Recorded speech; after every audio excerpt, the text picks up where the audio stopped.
We're back from spring break, and so is the UConn baseball team. The Huskies finally return home this week after their first 21 games were on the road.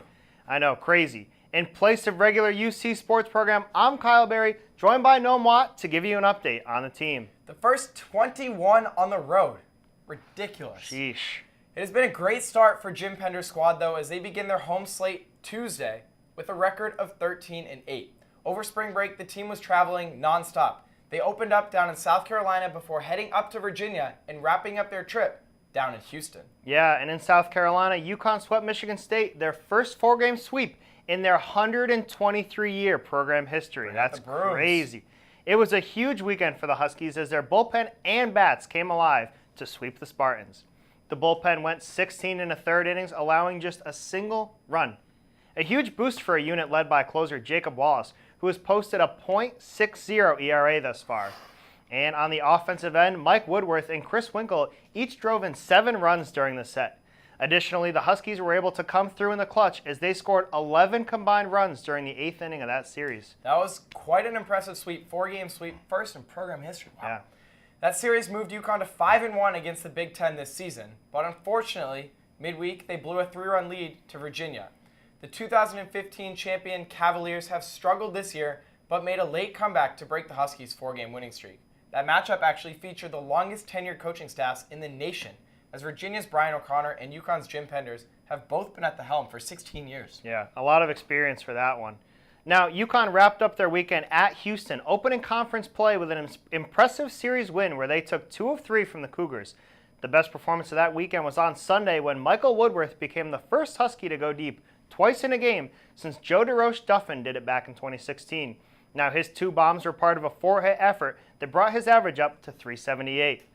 UConn won 9-3 behind another strong performance from starting pitcher Jimmy Wang, capturing their first series win at Houston in 3 tries and giving them 3 straight series wins dating back to their series at Texas State. That was really quite a performance from Woodworth. I mean, 2 homers, 4 hits, .378 for the year. It's crazy. Yeah, that's great. That Houston series was a great end to a very successful annual spring break trip for the team. The Huskies appear to be gelling as they reportedly asked Coach Penders to let them work out immediately upon their arrival in Virginia during the middle of the week. They showed good mental toughness by bouncing back after that loss to the Cavaliers and completing an arduous trip at 6-2, their best mark on that annual trip since 2015. Yeah, that's a great record for that road trip. Now, UConn has plenty of momentum as they prepare to open up the final season of play at their current J.O. Christian Field, their home since 1968. Next year, they'll debut their new stadium across the street here on campus. So, Noam, with midweek matchups against Hartford on Tuesday and BC on Wednesday, what do you expect to see from UConn? Well, on Tuesday, they open up against Hartford, who has already played multiple games at home in the Northeast this season. Fortunately for UConn, Hartford is not a great team, so that home field advantage or playing in the Northeast isn't going to bring that much of an advantage. Hartford is just 5-11. Yep.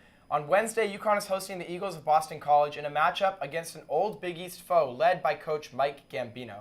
The Eagles have been scuffling in recent years, but just completed a huge renovation of their facilities and now have an all-turf field, where they played this weekend against number 20 Clemson. They're coming off a big home win in the Sunday matchup against Clemson, where they played in front of a big crowd and have a very talented slew of freshmen led by Sal Freelick. Freelick was a 3-sport varsity athlete in high school but decided to pursue baseball close to home at BC. He's hitting .395 with 3 homers, 19 RBI, and 13 stolen bases. He's the real deal, a complete package who has led BC to a 12-11 record thus far. Yeah, we'll have to see what UConn does to quiet him. Now, it should be a good midweek slate for the Huskies, especially coupled with some nice early spring weather. Who do you expect on the bump for UConn? We'll start with Wednesday. I think we'll be seeing Mason Fioli, who spun an absolute gem on Friday, going 7 innings and striking out 8, giving up just 1. He's been real strong since he came back from an early season triceps injury. Yep. As for tomorrow against Hartford, I'm unsure of who Penders will go with. Jeff Kirsten and Jimmy Wang are both most likely unavailable as they pitch this weekend, so we may be seeing Colby Dunlop, who pitched pretty well against UVA, going 5 1/3. Yeah, hey, either way, it is an exciting time here in Storrs as this program is making some noise nationally, creeping back towards the top 25.